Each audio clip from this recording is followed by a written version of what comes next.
Hi guys. Man, this is my first time doing Zoom. I see everybody's face. Where is the glass? It's cool. Awesome. Awesome. Okay, so cheers. We have people from Japan, New Yes. York, Chicago, and San Francisco, and Oakland. International. Yeah, quite Yeah. international. This is my website. I just wanted to point out, wine o'clock yet? It is wine o'clock. Cheers, guys. I'm gonna talk about a little bit about myself, introduce myself, and then talk about the California wine a little bit. And also, I'm gonna talk about the wine called Noria, which is the wine that I make. To talk to you guys, but thank you for having me, Sophie. And then it's my pleasure meeting with you, all of you guys. And I see some faces that I know. But anyway, I was born and raised in Tokyo, Japan, like almost long time ago. And then I grew up there. So I was Edoko. So basically, my three generation, father, grandfather, all from Japan. And I was very domestic guy, so didn't know anything about internationally. I only knew about Japan. Grew up in Japan, hanging out with all Japanese, and went to college and graduated. And now I went to the hotel business after I finished college because I was so interested in the wine and the restaurant business. So I started working for the hotel because especially the Japanese big hotels, they house 5 to 6 restaurants in the building. So that's kind of normal setting. So by working for hotel, I thought I can work for a restaurant, and then working for a restaurant, I can learn the wine. But right off the bat, I was assigned to sales department. So I was in the sales department for the hotel. So wearing the suits and tie every day and go out and meet with clients, basically the people in the corporation, to sell the hotel rooms and the banquet rooms. So that was what I was doing in Japan. And I thought, I really enjoy hanging out with people in the hotel and the setting, but I really felt that I'm not doing what I really want to do, which is learning more about the wine. So while I was working in a hotel in Tokyo, I decided to study about wine by myself, which is outside of my job. So there was a couple of the sommelier schools in Tokyo. So I went one of them, spent about two years going to the class every week.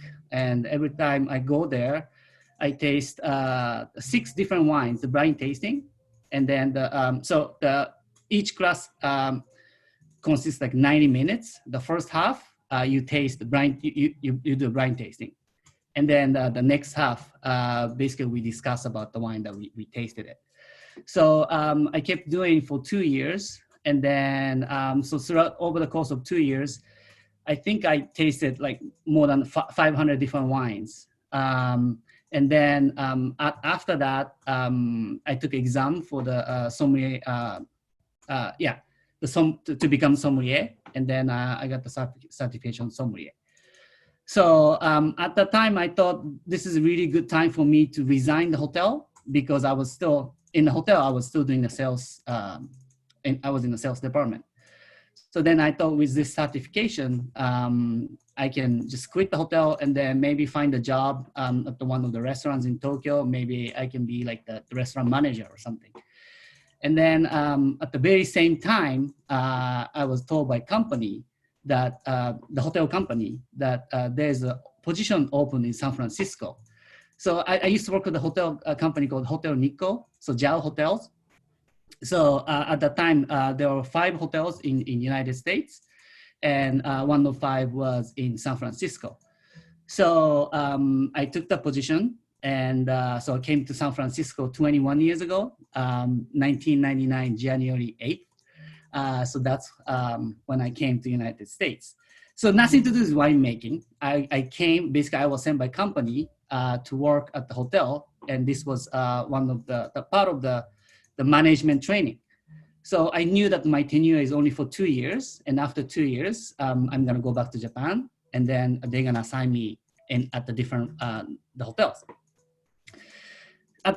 Also, when I studied wine in Japan at the sommelier school, which was almost like 25 years ago, it is clear that the good wine is the French wine. So there's a huge gap between old world wine and then new world wine.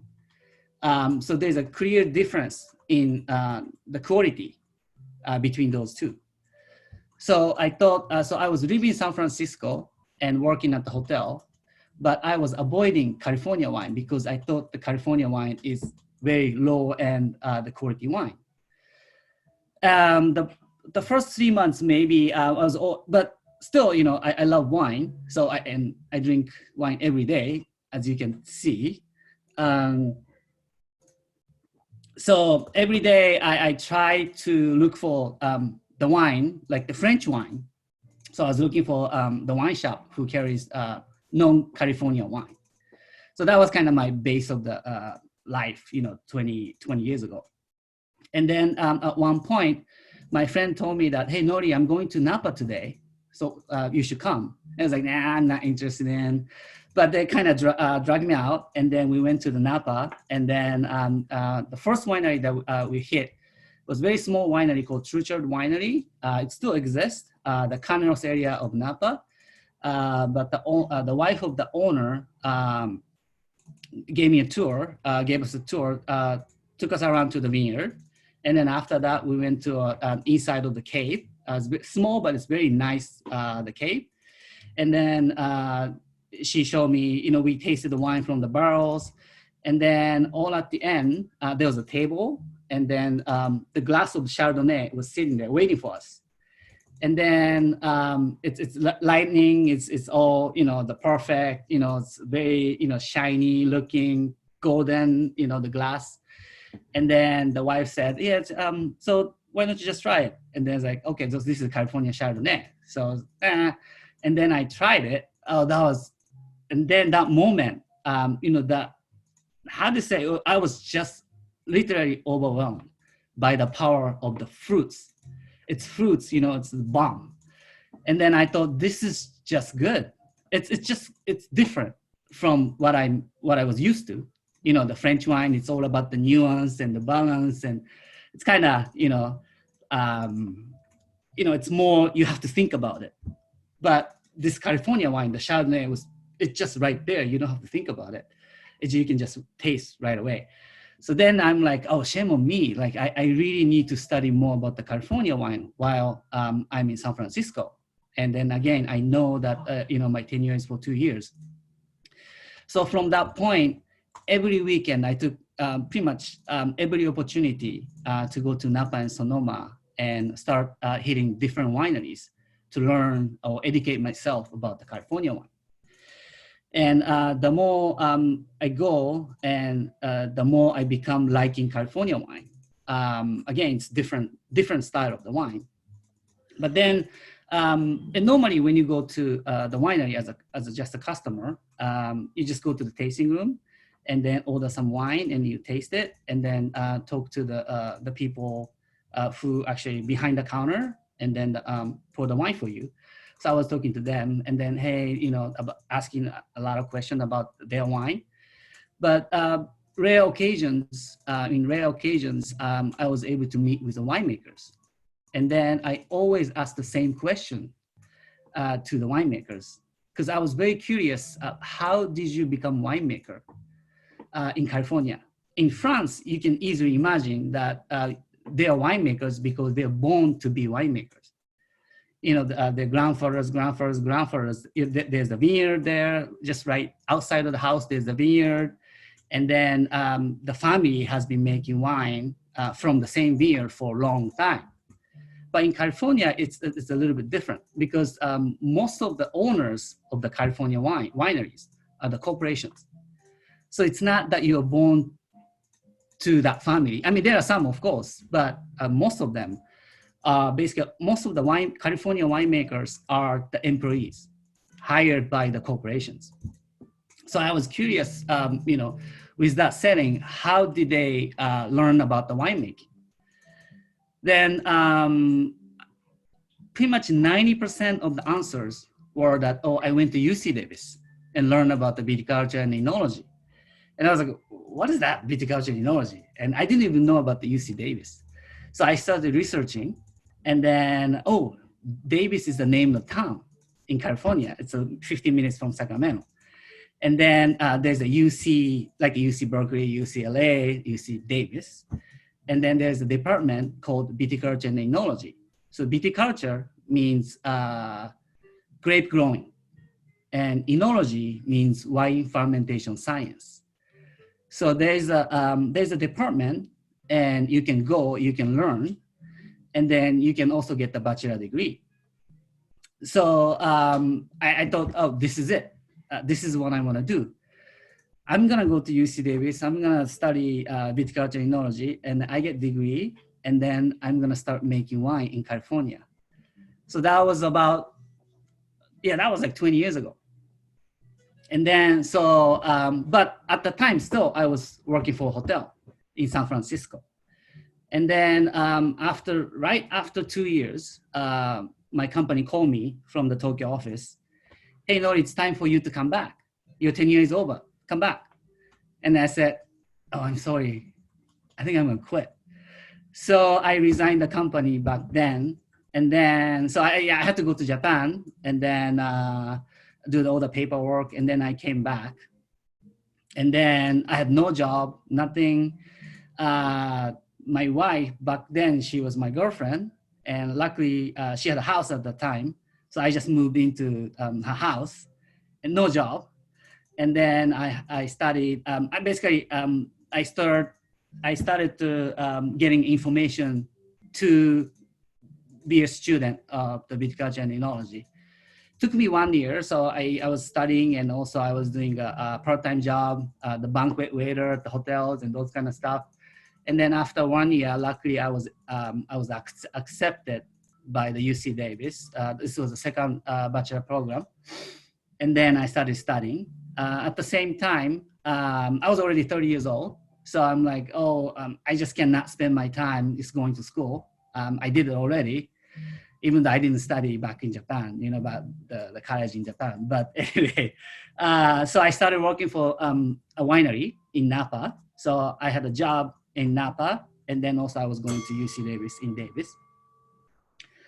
And then since then, fast forward, it's been 20 years. So I worked for 7 different wineries as employees, and I'm still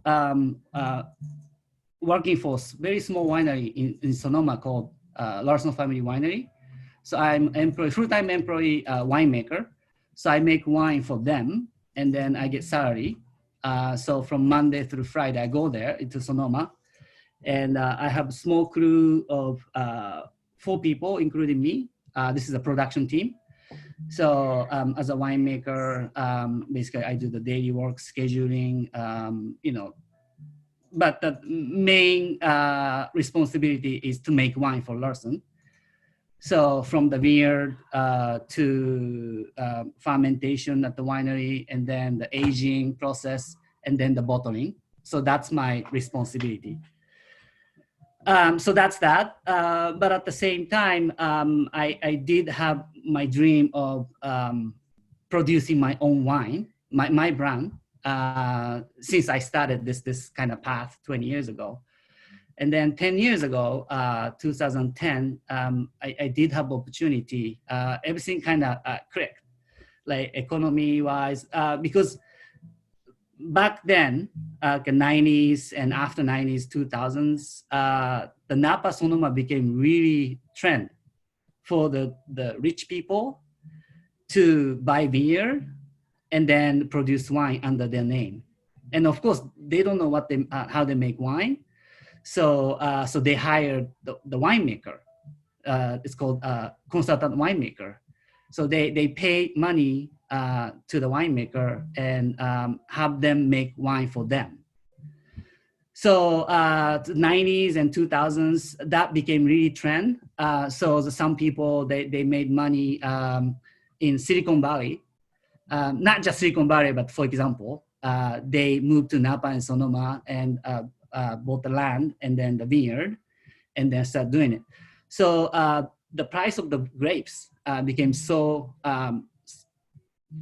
so expensive so fast. And then in 2008, the Lehman shock hit.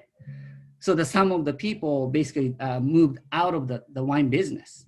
Then there was some room for people like me who has no money or nothing. I mean, just regular people. But at that time, the quite good quality wine finally became available for regular people. And then I thought this is the time. So I just jumped in. And then I don't own the vineyard, but I purchased the grapes from the vineyard owners. And then I formed the company, which is called Nakamura Cellars. And then I came up with the brand called Noria. So so that's kind of the background, how I got here. And then also, I want to talk a little bit about California wine. So again, I told you that I was kind of making fun of California wine because I thought it was a low quality wine, but it's not. And then, but it's very different from different regions, like old world wines, like the French wine, Italian wine, or German wine. It's different because first of all, the history is different, right? Because in French, they've been making wine for hundreds of years. In California, yes, there was winemaking going before the World War II, but it is after World War II that became more like it became industry, one of the industries. So it's been like 75 years compared to hundreds of years. So that's a huge difference. And also the approach to the winemaking, approach to the wine, the people's approach are different too. Like I said earlier, in France or Italy or the people who make wine there, when you ask the question why you make wine, and then they say because I was born to this house, to this family, and then there's a vineyard, so that's my job. But so when it comes to the attitude in the California winemakers or corporations, they're more like they make wine to make money. So it's more like the business, it's commercial thing. So there's a clear difference between those two. But when it comes to the quality of the wine, like I said, the more I spend time making wine in California, the more I'm convinced that the California has the highest potential to make the best wine in the whole world for two reasons, in my opinion. The first one is the sunlight. It's just the wine, if you make good wine, because wine is basically agriculture. Wine is made from grapes. So if you can grow good grapes, then you can make good wine.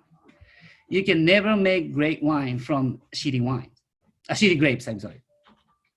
So in that sense, when you talk about the people from Europe, or like the old world wine region, they have maybe once every 10 years, there's a good year, right? Then those are the years that the climate, the pattern, how to say, when similar to California weather style. So thinking about that, the California is always, just a sunshine. It's always dry, always, the nice sunlight. So that's one of the reasons why the California has the highest potential. And the second reason, in my opinion, is that California is so diverse. So the California wine region, starting from the Mendocino, which is the far north, going down all the central coast by the Pacific Ocean, going down to Napa, Sonoma, and then you hit the Monterey, Carmel, and then you go to Santa Barbara, and then you hit San Diego, which is about 1,100 kilometers, which is equivalent to 680 miles about. That's very long coastal regions. But when you, so in that regions, when you look at the spot, each spot, the combination between the climate and the soil type are so diverse. The combination of these two are the key important to make the for the style of the wine and the quality of the wine. But when you look at the California, it's so diverse. So there's so many different style of the wines that you can make. But when you look at like France, you know, the Bourgogne, they make only Pinot for the red wine, and they make pretty much Chardonnay for the white wine, because that's what the area tells you. So it's more limited in terms of the style of the wine that they can make. But the California is so diverse. So that's why I really think that, you know, the potential of the California is so huge. Even though because of the approach that they have, or they have had, or they had had, the Californians are not fully utilizing their potential yet. But that it's gonna come in the future. But that's gonna be maybe you know, another talk, because it's gonna take a long time. But anyway, I really love California wine, and then I really feel the potential of the making good wine in California. So that's where I'm at. So I just want to, not I just want to, but I want to kind of explain my wine a little bit. So this is the wine that I've been drinking. This is called Noria. So my name is Nori. And I kind of always hesitate to talk about the reason why my wine is called Noria. But the reason is, so my wine is Nori, right? Because my full name is Norihisa, but Norihisa is too long for the United States. So it's been Nori for 21 years.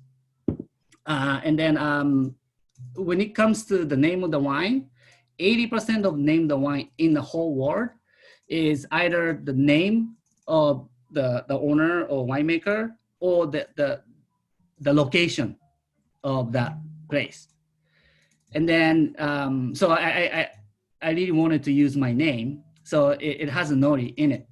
But the A means, so my wife, her name is Maria, so Nori and Maria, so Noria. I'm hesitant to say this because it's okay now, because she's in front of me right now working there.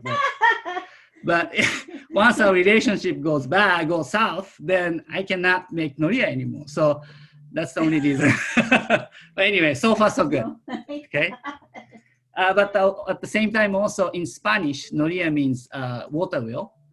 And then, so water wheel to me, I don't know nothing about the water wheel, yes. But to me, when I think about it, the elements of the water wheel is the nature, water, and the energy that you need for the basic of your life. And to me, that elements really, literally, the wine has the same element. So I thought, oh, that's a cool name. So we decided to name our wine Noria. And then, so this is also the logo, but this expressed the water splash. I'm sorry, water splash. At the same time, I love wine. I don't really drink the hard liquor. I can't really drink hard liquor, but not beer anymore. So just stick with wine now, but pretty much every day. So, and then when I drink wine, I get happy. I become happy. And also when I'm happy, I want to have wine. So this logo, this water splash, also represents the hanabi, the fireworks as well. The concept of Noria is the wine that can go well, California wine that can go well with Japanese food. So that's the base concept, the big concept. And based on that concept, I chose the varietal clones, the area of the vineyard, location of the vineyard, when to pick, what kind of yeast I use to ferment, and also what kind of barrels I use for the aging program process. everything, all the decision is made based on my big concept, which is the California wine that can go with Japanese food. So so that's kind of background and the explanation of my wine. And then I wish we can drink the wine now together so that we can talk more about the wine. But that would be a maybe next time. But right now, I have two white wines here: the Sauvignon Blanc and Chardonnay. So the model of these two white wines are not someone else's Sauvignon Blanc or Chardonnay made somewhere else, but model of these wines are sake. So the kind of long story short, but this Sauvignon Blanc, I modeled this Sauvignon Blanc after Daiginjo style sake. And then I modeled this Chardonnay after Junmai Ginjo sake. So it's not the taste, but it's more like the mouthfeel. That way I can, I can say these wine can go with Japanese food. And then I have two red wines, sorry. Those are both Pinot Noirs. It's very difficult to pair the red wine with Japanese food. By the way, the definition of Japanese food for me is the delicate dishes made from fresh seasonal ingredients. So it's always, to me, the Japanese food, ingredients first, and then the balance second. So you want to have wine that has the same nuance and transparency. So that's what I'm looking at when I make those Pinot Noirs, so that you can pair these Pinot Noirs, these wine, with Japanese food. So right now, I have a full-time job still, but so those Noria, the production I do, take care of 100% productions and also the sales and the marketing. And then I do delivery, almost all weekend. I deliver the wine to the restaurants. In about Bay Area, there are about 25 restaurants and wine shops who carry my wine in the United States side. And then I have a distributor in New Jersey and Florida now. And then also about 35% of wine are going to Japan as well. So so that's what I'm doing. And then I think that's about it for now. Like, is it good? Yeah. Thank you, Nori. Cheers, guys. Yes, thank you. Cheers.